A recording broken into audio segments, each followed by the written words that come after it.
What up? What up? Well, hopefully your night's going well. Mr. Dowdy got a haircut tonight. Is it weird to feel your hair after a haircut? Because it's so short and I don't know. It's pretty cool.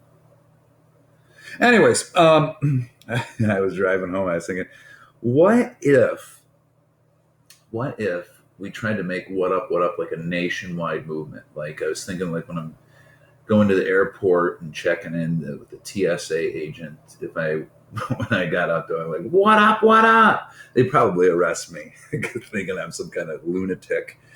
Uh, my mind sometimes gets a little funny. Anyways, put a little underlinito on there. Um, Overview of presidency. The great news is, minus the last 45 seconds of nonsense, this set of notes should go really quick. I think under 10 minutes. That's pretty exciting. Anyways, these are the constitutional qualifications to become the President of the United States. Obviously, Article 2 of the Constitution addresses the executive branch, and I would assume, or I would make the assumption, that the framers of the Constitution did not intend for the executive branch to be as strong as Congress. If you simply look at the number of words or the sections in that particular portion of the Constitution, it's much less in Congress. We will certainly talk later about how the presidents over the last 100 years or so have especially used other powers. And, I'm beating a dead horse here when I say the Interstate Commerce Clause, Elastic Clause, and certainly, as we talked about today, executive orders, executive agreements to increase the power of the presidency. General qualifications is you need to be 35 years of age. You need to be a natural born citizen born in the United States, and a residency for at least 14 years. Really dry stuff. Things that I don't necessarily think will ever, I hope, appear on the test. It is a 4-year term with a maximum of 2 elected terms. It wasn't until the 22nd Amendment that presidents were limited to 2 terms. How do you remember that? I don't know. 2 plus 2 equals 4. Presidents serve 4-year terms. I don't know. I hope here. Well, yeah, let's put a plus sign in there. Okay, that looks stupid. Uh, FDR, Franklin Delano Roosevelt, was a president who served, I believe, 14 years before he died in office. And so it was a direct response to presidents being in office for a very, very long period of time, where it might mimic a king or a monarch, and that was a concern with the people. It is possible that you could serve just under 10 years if you were to take over for a president, whether they've been impeached, whether they've died in office. If you're the vice president, under 2 years, you could serve.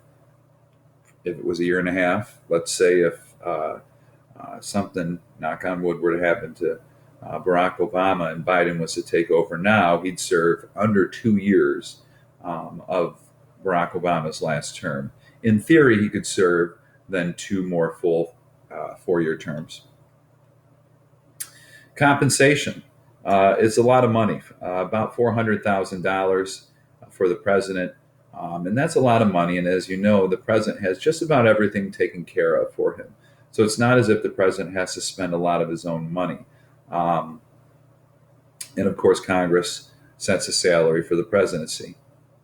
The biggest amount of money that presidents make are when they leave office. They don't do the Congress thing, the revolving door, and become members of, or lobbyists, members of interest groups.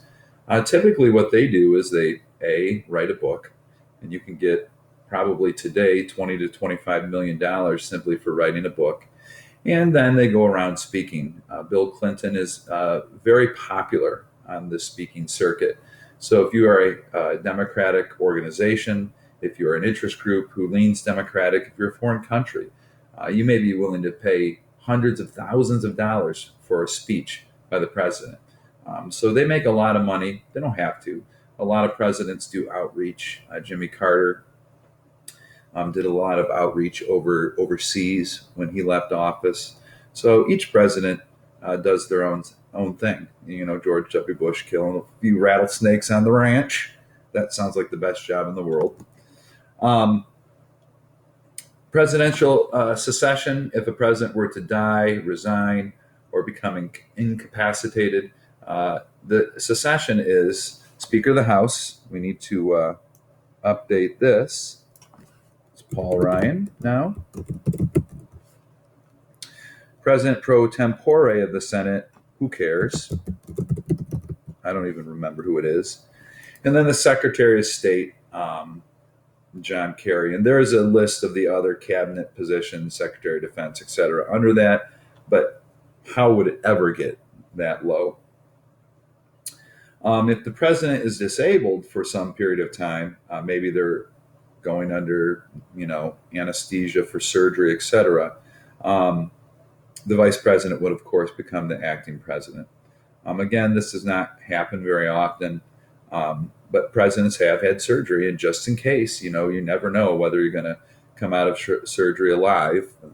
Now you're all going to be paranoid the next time you have surgery. But there is a process in place if the president is disabled. So that's about it. Look at that. We're done. It's like 5 minutes. I feel like I need to talk some more, or provide more fun facts about the president, but not gonna. Peace.